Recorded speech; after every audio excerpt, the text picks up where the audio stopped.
कल 14 अगस्त है, तैयारी होगी बेटा? 15 की भी हो गई पापा।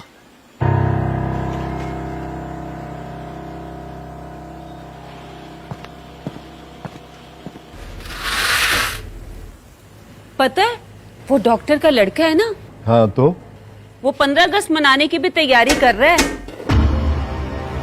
15 अगस्त की तैयारी कर रहा है?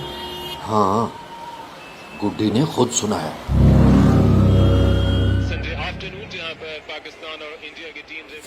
पक्का बोल रहे हैं तू?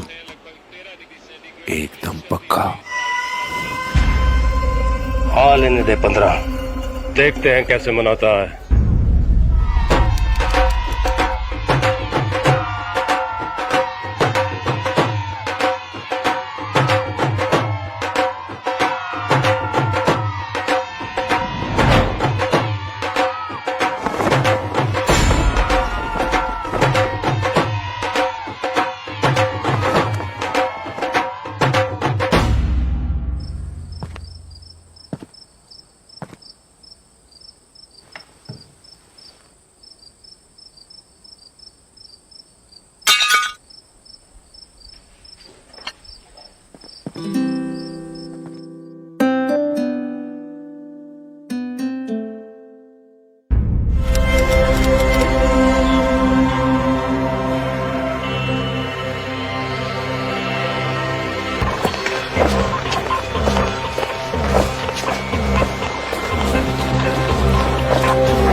आज किसकी आजादी मना रहा है?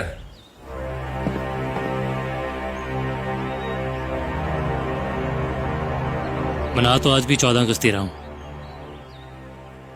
कल सर उठा के मनाई थी, आज सर झुका के मनाऊंगा।